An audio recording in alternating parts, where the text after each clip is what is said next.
मेरे दोस्त, सबसे पहले मैं आपको ये चीज़ें जो प्रश्न आपके मन में उठ रही है, तमाम जो आपके क्वेरी आ रहे हैं, हालांकि मैंने इसको कमेंट के माध्यम से जनरली मुझे नहीं लग रहा है कि इसका उत्तर देना चाहिए कि शूज़ ज़रूरी है कि नहीं है, क्योंकि सभी के मन में ये प्रश्न उठ रही होगी जो पहली बार रनिंग करेंगे, यानी कि पेट के लिए क्वालिफाई किए हैं पहली बार, तो उनके मन में ये प्रश्न उठ रही होगी कि शूज़ ज़रूरी है या नहीं है।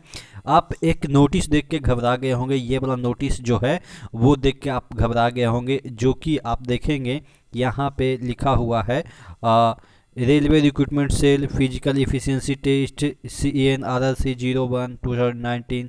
और उसके बाद यहाँ पे देखिएगा CEN 2018 पैरा इतना के अनुसार PET पात्रता प्रकृति का है, इसका मापदंड निम्नतम है। और यहाँ पे सबसे बड़ी चीज़ ये है कि इसमें लिखा गया है कि उम्मीदवारों को यहाँ पे, हाँ, हालांकि जूते अनिवार्य है। ये वाला वर्ड देख के बहुत सारे लोग घबराए हैं और इसको सर्कुलेट कर रहे हैं। मुझे नहीं पता है कि ये चीज़ें कहाँ तक सही है।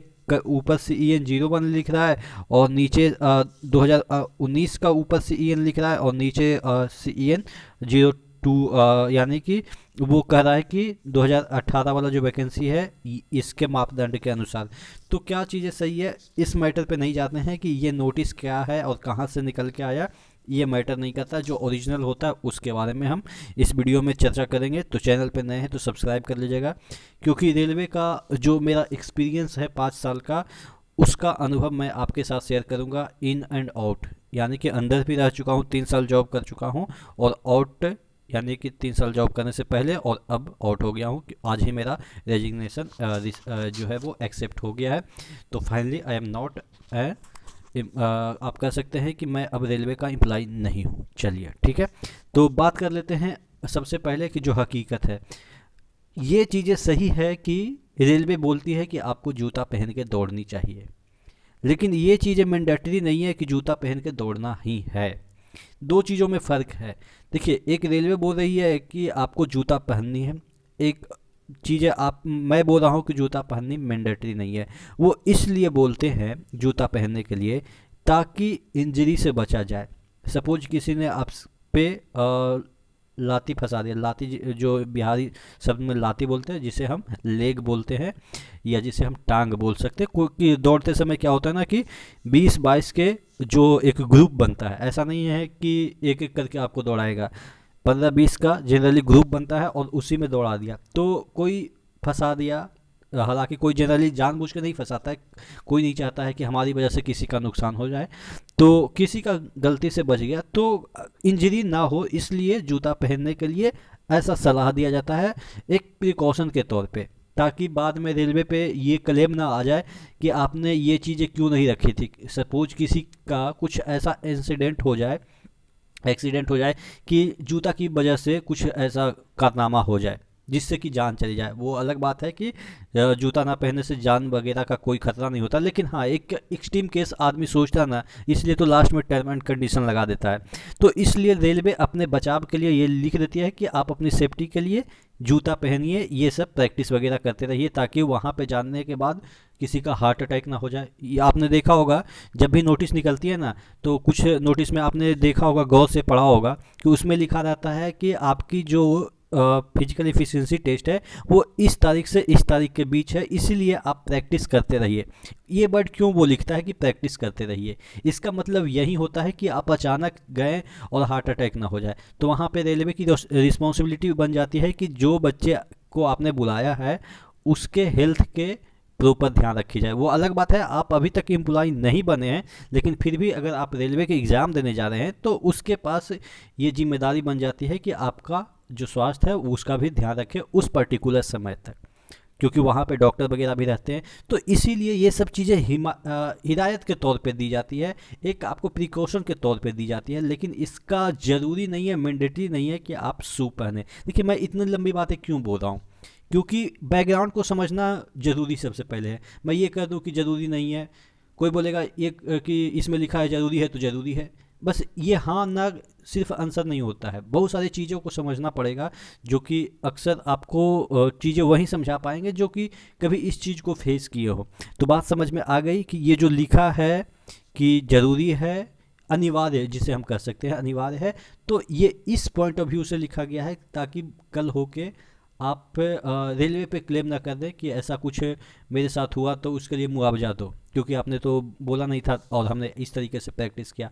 जब आपकी मर्जी नहीं है दौड़ने का तो बिना मतलब कि करके दौड़िए, मतलब नंगे पैर दौड़िए।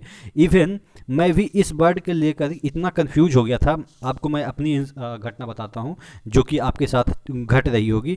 ये जो बर्ड है ना अनिवार्य, कहाँ पे चला गया है, कहीं पे अभी मैं देख रहा था, हाँ अनिवार्य, ये बर्ड को लेके मैं पिछली बार जब 2018 का दौड़ हुआ था तो मैं कंफ्यूज हो गया था आप ही के जैसा। तो मैं क्या किया, जूते खरीद लिया जाके। जब मैं 1-2 महीने दौड़ लिया था तब जाके की बात है, 1-2 महीने मैं नंगे पैर दौड़ रहा था। तो जब मुझे ये पता चला कि जूता अनिवार्य है तो मैं जाके खरीद लिया। अब खरीद लिया तो मेरे जो घुटने सॉरी ये ठुड्डी होती है ना, ये पीछे वाला एंकल जिसे बोल सकते हैं, ये कट गया था। दौड़ते दौड़ते पूरा जूता में खून बह रहा था, लेकिन फिर भी ये नौकरी के चक्कर में पूरा मेरा जूता में खून बह रहा था, फिर भी मैं दौड़ रहा था, प्रैक्टिस कर रहा था। लेकिन जब वहाँ पे गया, जब ग्राउंड पे गया, कटिहार में मेरा हुआ था, तो देखा कि कोई ऐसा कंपलसरी नहीं है कि कोई जूता पहन के दौड़ा है। अब मुझे जहाँ तक मुझे याद है कि मैं जब दौड़ा था तो 25 लोग एक साथ दौड़ाए थे, थोड़ा सा भीड़ हो गया था। तो 25 लोग दौड़े थे जिसमें कि मात्र 4 से 5 लोग ही होंगे जो कि जूता पहन के दौड़ रहे थे। उनको कंफर्टेबल फील होता होगा, वो उसी तरीके से प्रैक्टिस किए होंगे। मैक्सिमम बच्चे 18 से 19 या 20 आप कह सकते हैं जो कि नंगे पैर थे, और नंगे पैर ही ज़्यादा ग्रिप बनती है क्योंकि ग्राउंड प्रॉपर प्लेन रहती है, और वहाँ पे जो ग्रिप बनती है डस्ट के साथ पूरा हालांकि बहाड़ा रहता है, और ये नहीं घास वास नहीं रहता है, पूरा प्लेन रहता है। तो ग्रिप क्या होता है ना, उंगलियां ग्रिप बनाती है। ग्रिप बनाने से क्या होता है ना कि आपको आगे की ओर ज़्यादा फ्रिक्शन, जैसे ही ज़्यादा आपका ग्रिप बनेगा फ्रिक्शन ज़्यादा मिलेगा, आपको आगे की ओर मूव करने में अच्छा लगेगा, और कम से कम आधा किलो वजन भी कम जाती है, क्योंकि शरीर पे जितना वजन लेके आप दौड़ोगे उतना आप थकान महसूस करोगे। आप एक हाफ पैंट, छोटा सा हाफ पैंट स्पोर्ट्स जो होता है बॉक्सर जिसे हम पैंट बोलते हैं, और एक बनियान पहन के दौड़ो, कोई दिक्कत नहीं है।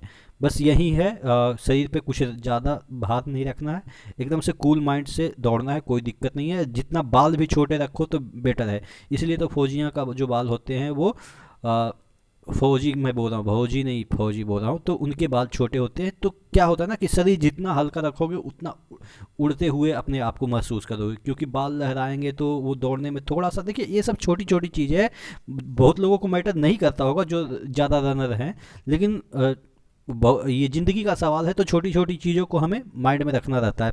तो ये चीज़ें हैं, आपके ऊपर है कि आप नंगे पैर दौड़ना चाहते हैं या किसी तरह के से दौड़ना चाहते हैं, कोई दिक्कत नहीं है।